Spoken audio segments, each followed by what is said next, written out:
여러분 반갑습니다. 오늘따라 진천에도 날씨가 화창합니다. 수원도 날씨가 좋겠지요. 우리 인생사도 성경은 말하기를 형통할 때가 있는가 하면 공고할 때가 있다. 형통할 때는 기뻐하고 감사하고, 또 공고한 일이 있을 때는 생각하라고 그랬는데 하나님과의 관계, 인간과의 관계를 생각하며 또 정리할 것 정리하고 이렇게 기도하게 될 때 그것도 합력의 선을 이루게 된다, 이렇게 말씀하고 있습니다.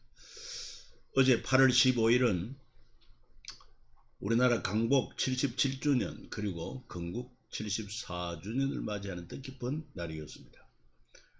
그런데 이제 문제는 건국의 기점을 1919년 상해 임시정부 수립 때를 보느냐, 아니면 1948년 대한민국 정부 수립이 완료된 때를 보느냐, 여기에 따라서 서로 이견이 있습니다만은 저는 이걸 상식적으로 해결할 수 있다고 봅니다.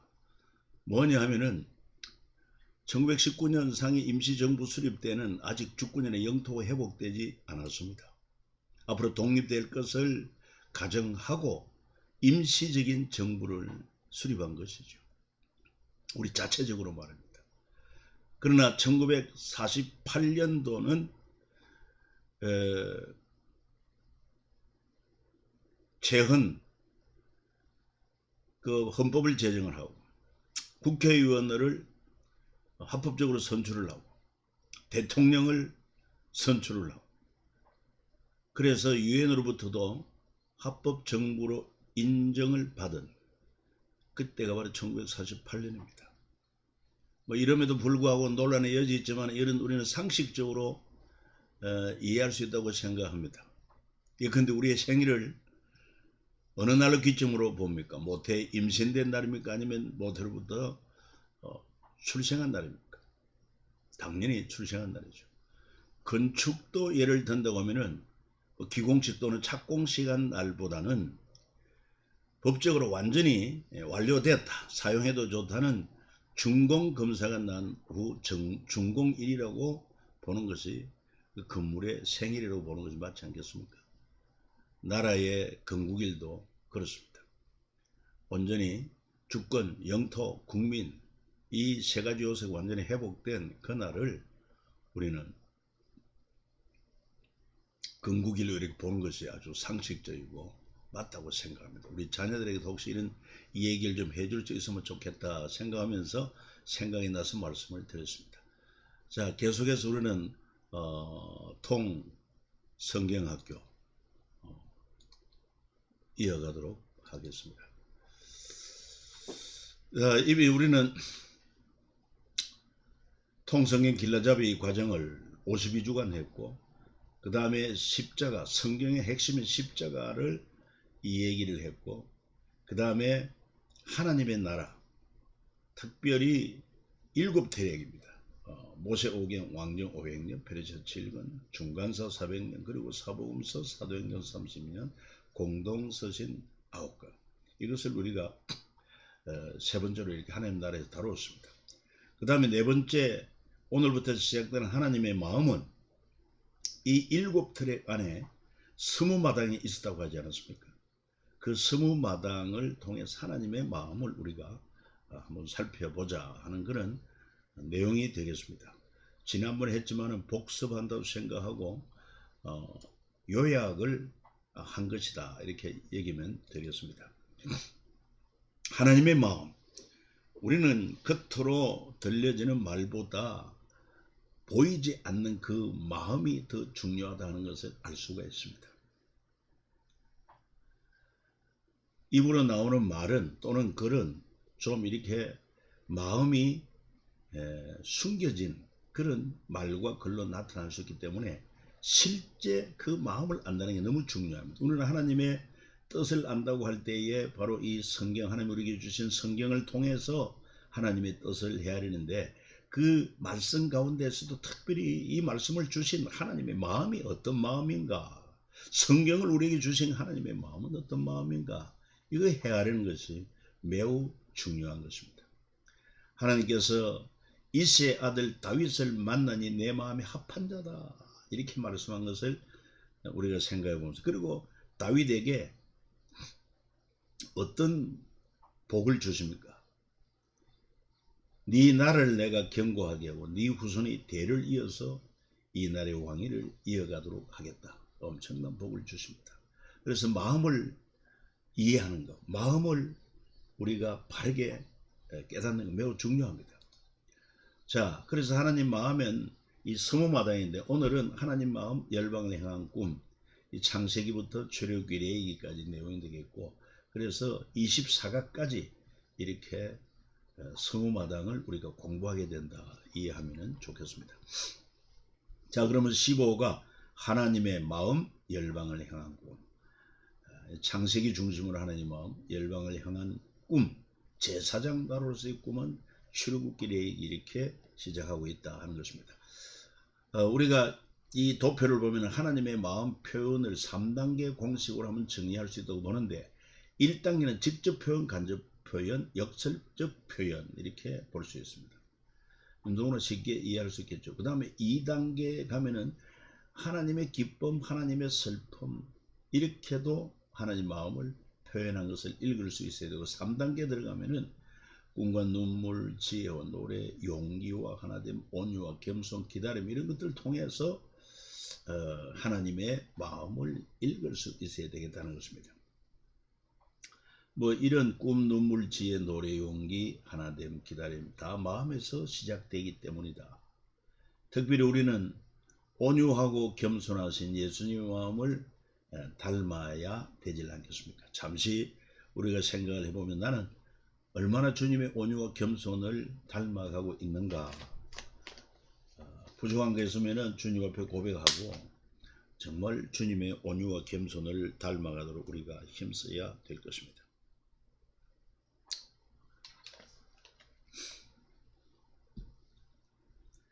자, 그러면 1단계에 대해서 좀 더 구체적으로 살펴보죠. 1단계 하나님의 마음의 직접 표현은 천지를 창조하실 때 심히 좋았더라. 하나님이 지으신 것을 바라보시고 심히 좋았더라 말씀을 하셨습니다. 그런가 하면 또 직접적인 표현에는 노홍수 나기 전 하나님께서 땅 위에 사람 지어서 정말 한탄하셨다. 이렇게 그 슬픔을 직접 표현하고 있습니다. 그 다음에 하나님 마음의 간접적 표현의 예로서는 이 보아스가 제사장 나를 가지고 룻을 기쁘게 한 것, 여기에서 하나님이 보아스와 그 룻의 그 기쁨을 하나님의 기쁨으로 이렇게 표현하는 것을 할 수 있습니다. 이 보아스가 제사장 나를 가지고 룻을 기쁘게 했다는 말이 뭐냐 하면은, 사실은 룻은 남편이 죽고 홀로 되었지 않습니까? 그랬을 때 이스라엘은 법이 있습니다. 제사장 날의 법이 뭔가 하면은 형제나 또는 가까운 친척이 그 자손 없이 기업이 끊어졌을 때, 그래서 그 형제 중에서도 가까운 친척 중에서 그 기업이 끊어진 자들을 대신하여 기업을 이어주는, 이것이 바로 하나님의 율법에 나와 있습니다.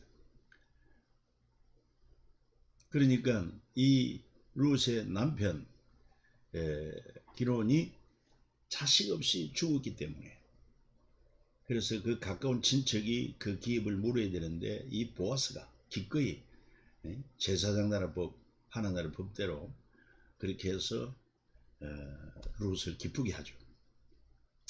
그리고 룻기 2장 13절에 당신이 이 하늘을 위로하시고 마음을 기쁘게 하는 말씀을 하셨나이다.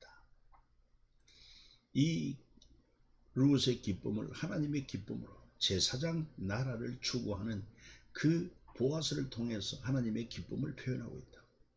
그 다음에 역설적 표현이 있는데 모순되는 표현들을 써서 기쁜 마음을 표현한다는 것입니다. 예를 들어서 보면 유치원의 깃발 중에서 소리 없는 아우성이라는 이런 표현이 있는데, 여러분 아우성이면 소리가 있어야죠. 그럼에도 불구하고 소리 없는 아우성이다 이렇게 말하고 있습니다. 이건 뭘 의미합니까? 이게 역설적인 표현이죠. 특별히 깃발이라고 하는 것은 마음대로 움직이는 것 같지만 그러나 막대기 끝에 묶여 있습니다. 그래서 아우성을 치는 것 같지만 소리 없는, 소리가 없는 것 같지만은 그 속에 아우성이 숨어 있는 이런 표현들을 이야기한다고 볼 수가 있습니다. 특별히 아버지들은 감정 표현을 잘하지 않습니다. 아주 큰 슬픔이 있어도 그것을 삼키면서 괜찮다고 말할 때 그 말 속에는 사실은 큰 슬픔이 오히려 표현되고 있는 그런 역설적인 표현이다. 그 다음에 김영랑의 모란이 피기까지 중에 나오는 찬란한 슬픔의 봄이라고 그랬습니다. 슬픔인데 어떻게 찬란하냐. 그래서 슬픔의 봄이라고 할 때 봄에 반드시 꽃이 피고 열매를 맺어야 되는데 무슨 연유인지 꽃을 맺지 못한 슬픔의 봄이 되었습니다. 그럼에도 불구하고 찬란하다 하는 것은 이 슬픔이 이대로 끝나는 것이 아니고 내년 봄을 기약하면서 그날에는 반드시 찬란한 봄꽃을 피울 것이다. 그래서 지금 슬픔에만 젖어 있지 않고 찬란한 내일을 바라보는 그런 역설적인 표현으로 찬란한 슬픔의 봄이다. 뭐 이렇게도 표현한 것 예를 들어 보았습니다. 자, 그럼 하나님 마음이 역설적 표현에 예를 든다고 하면은 출애굽 후 가나안 땅 정탐한 후 이스라엘의 진멸 위기 때, 왜냐하면 이들이 계속 하나님 말씀을 거역하고 특별히 약속의 땅 가나안 땅을 정탐하고 나서도 그 땅은 우리가 차지하지 못할 땅이요. 그 다음에 또 그 땅은 거민을 삼키는 땅이다. 이렇게 하니까 모두가 다 불평원망하고, 그래서 하나님께서 어떻게 말하면 이같이 10번이나 나를 시험하고 내 목소리를 청종하지 아니한 그 사람들을 내가 그들의 조상들에게 맹세한 땅을 결단코 보지 못할 것이다. 이렇게 하나님의 진노를 표현합니다. 그때 모세가 하나님께 기도합니다. 구하옵나니 주의 인자 광대하심을 따라 이 백성의 죄악을 사하시되 애굽에서부터 지금까지 이 백성을 사하신 것 같이 사하시옵소서. 이렇게 기도했을 때 하나님 말씀하시기를 내가 네 말대로 사하노라. 여기서 하나님이 진노하시고 약속의 땅을 결단코 보지 못할 것이다 이렇게 했지만은 실상은 이를 통해서 자기들의 죄와 허물을 깨닫고 돌이키고 회개함으로 하나님 용서하기를 원하시는 것입니다. 이게 역설적인 표현이다. 또 한 가지 예를 든다고 하면은 요나 1장에 니느웨 심판 이 얘기 나오고 4장에는 아끼신다는 이 얘기가 있습니다. 이게 무슨 말이냐 하면은 이 큰 성읍 니느웨에는 아수르 수도죠. 좌우를 분별하지 못하는 자가 12만여 명이요 가축도 많이 있나니 내가 어찌 아끼지 아니하겠느냐 이렇게 말씀하고 있습니다. 이건 뭘 의미하는 것이죠? 너희들이 회개하지 않으면 망한다 심판을 말하면서도 아끼신다는 것입니다. 왜 심판을 경고하게 하십니까?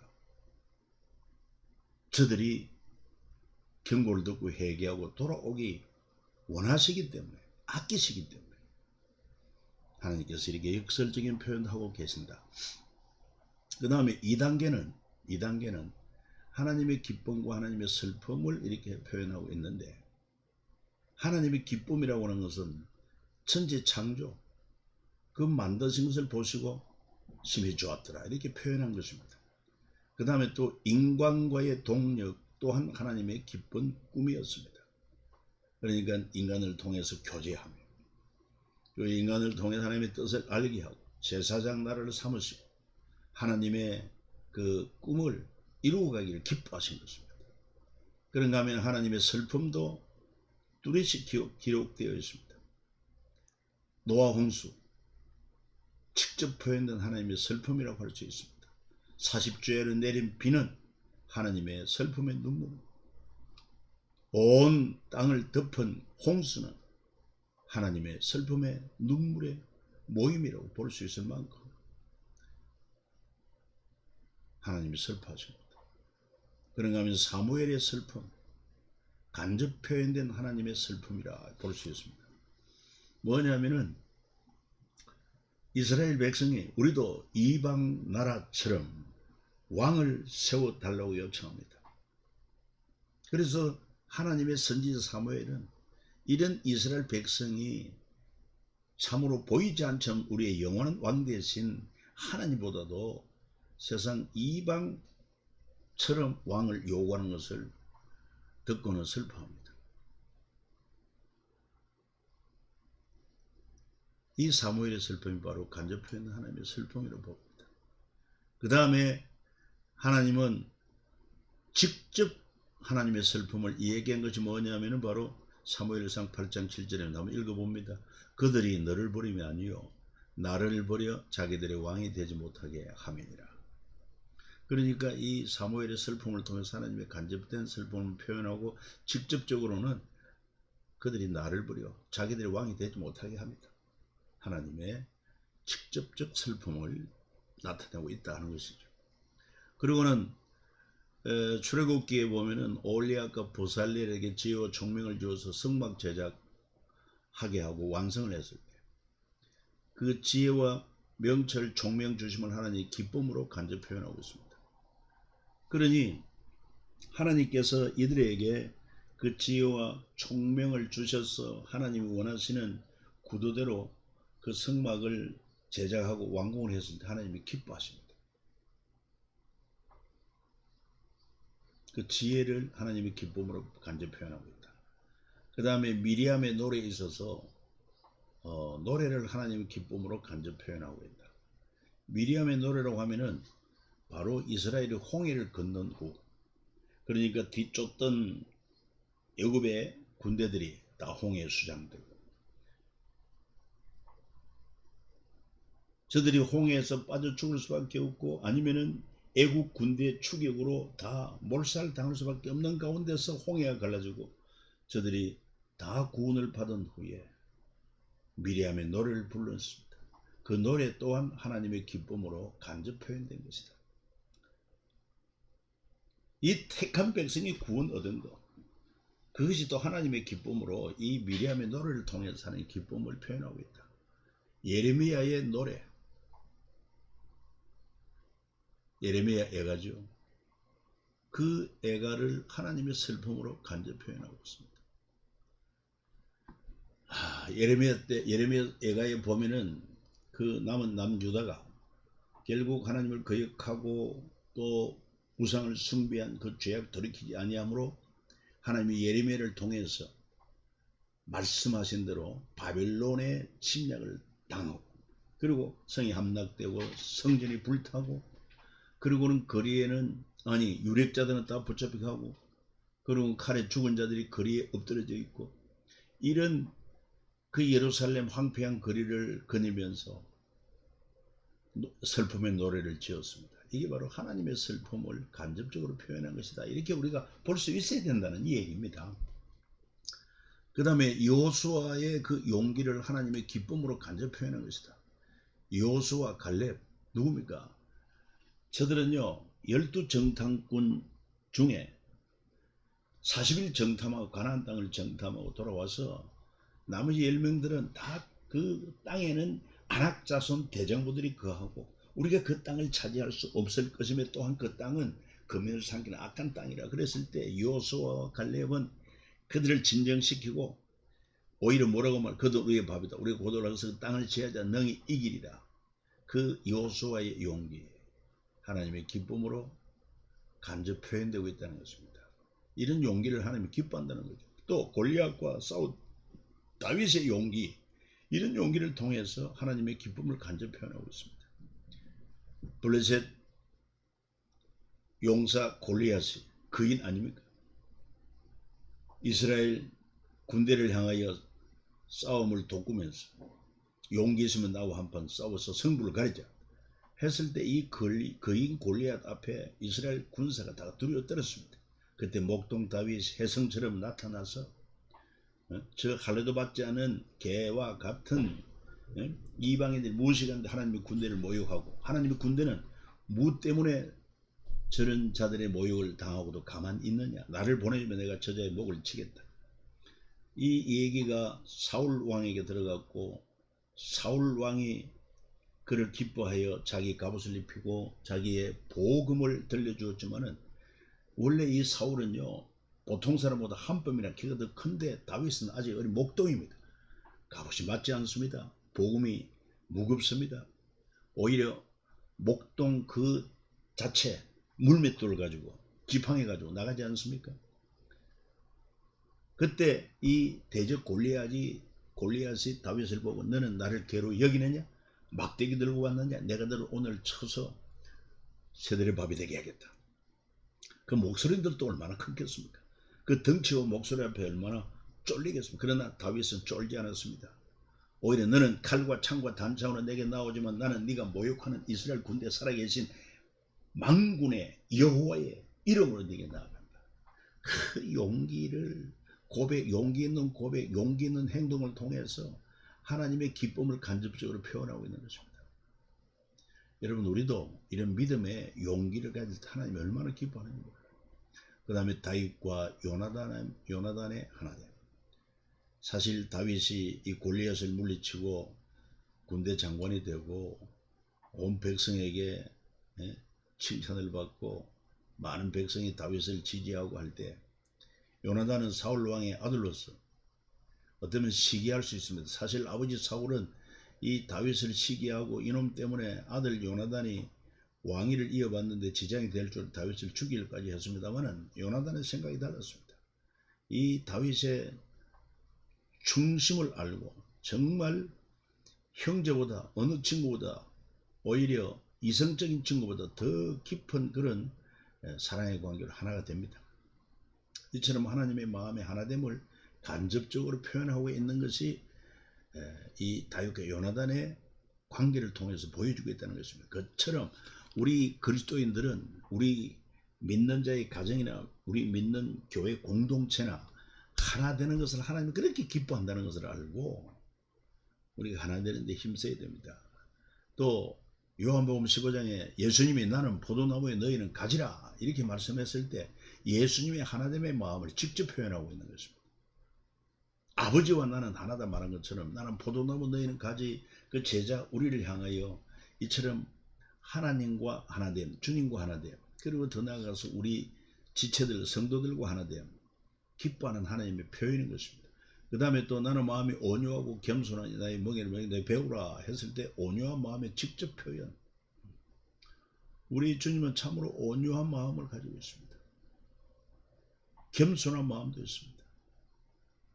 그래서 나귀를 타신 예수님의 겸손을 간접적으로 표현한 것이다. 이렇게 우리가 볼 수 있어야죠.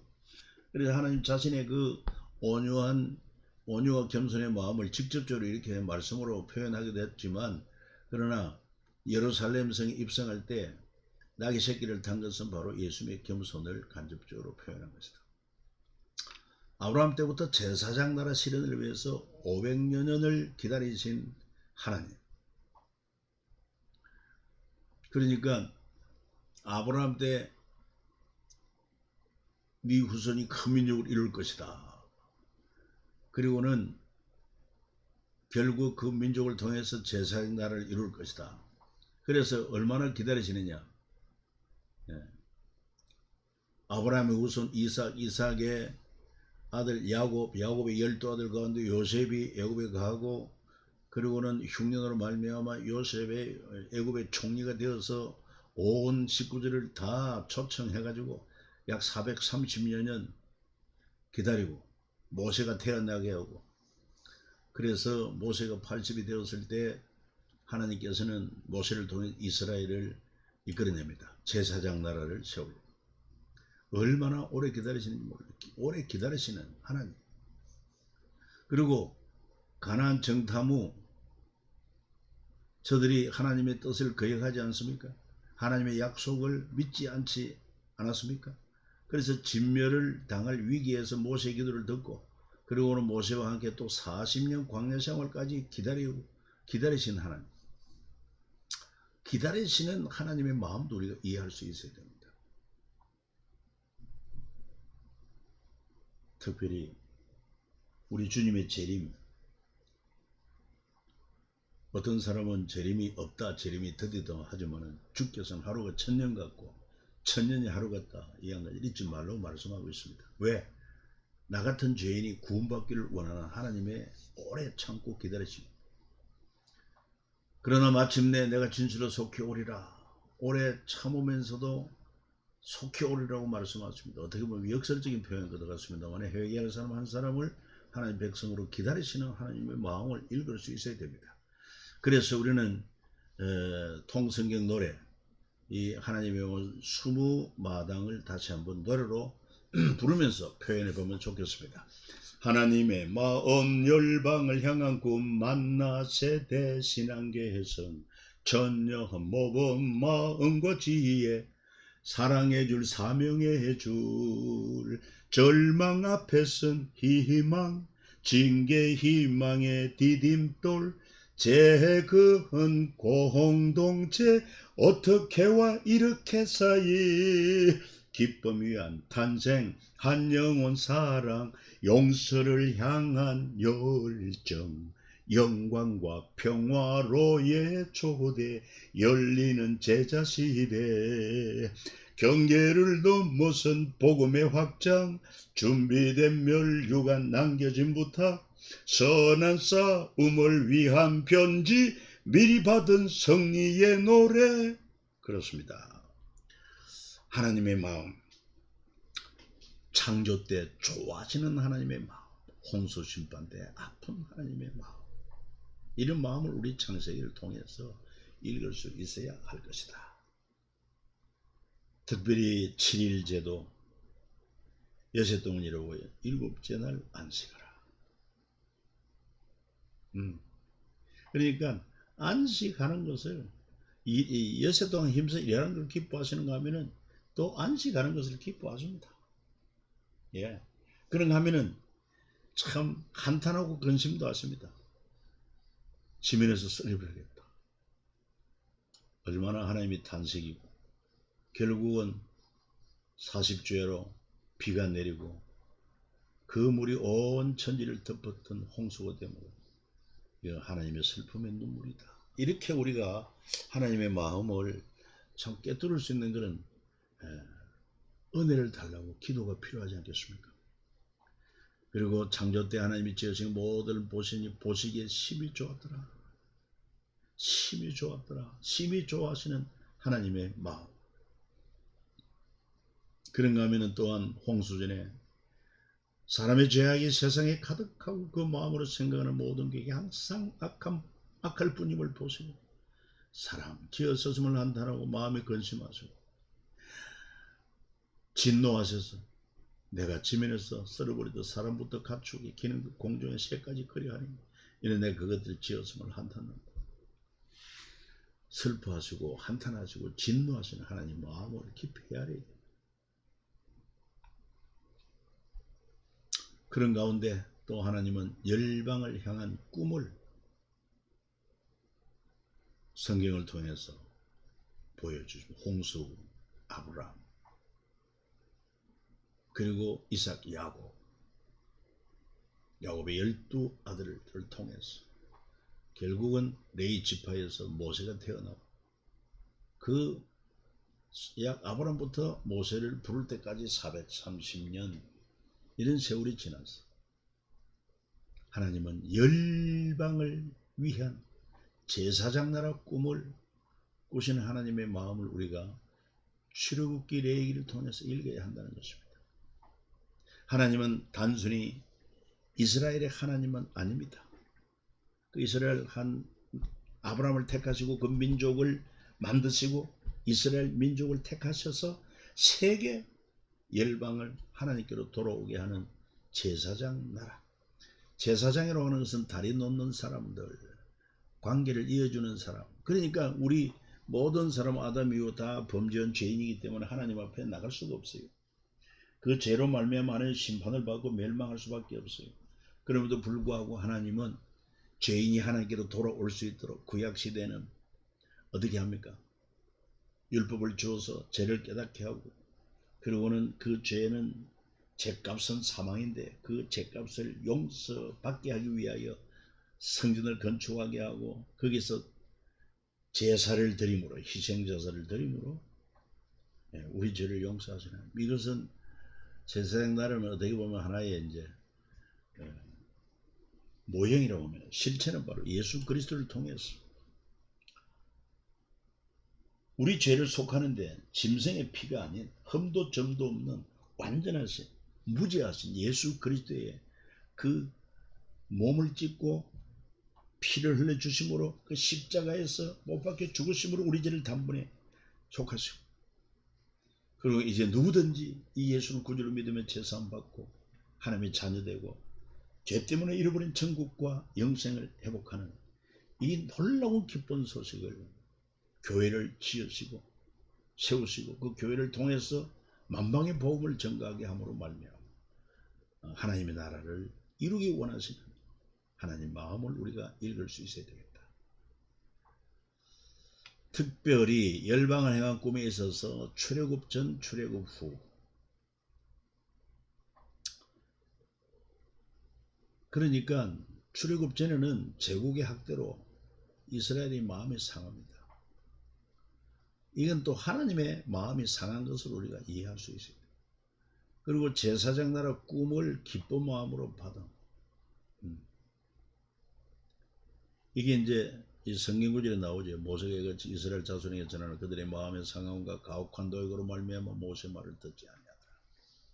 그러니까 출애굽 전에는 이처럼 그들의 마음 상한 가혹한 도역으로 모세 말을 듣지 아니했는데 그 마음의 상함, 이것이 하나님 마음의 상함과 같다는 것입니다. 자, 그리고 이제 때가 되면 하나님께서 출애굽기 19장 5절 6절 이거는 이제 이미 뭡니까 유월절을 통해서 그 바로 왕으로부터 모든 애굽 사람들 장자가 다 죽임을 당하고 처 없는 짐승이 죽임을 당하고, 그래서 결국은 이 바로가 이스라엘을 내보냅니다. 그리고는 홍해를 기지까지 건넙니다. 그리고는 시내산에 와서 하나님의 십계명을 비롯한 율법을 받고, 그래서 그 출애굽기 19장에 하나님이 이 모세를 불러서 하신 말씀입니다. 세계가 다 내게 속하여 너희가 내 말을 잘 듣고 내 언약을 지키면 너희는 모든 민족 중에서 내 소유가 되겠고 너희가 내게 대하여 제사장 나라가 되며 거룩한 백성이 되리라. 너는 이 말을 이스라엘 자손에게 전할지니라 했을 때 이 제사장 나라 꿈을 모세가 기쁜 마음으로 봤습니다. 그때 그 하나님의 기쁨을 또한 우리에게 간접적으로 표현한 것을 알 수 있어요. 우리가 하나님 말씀에 이렇게 순종할 때 하나님 그렇게 기뻐하신다.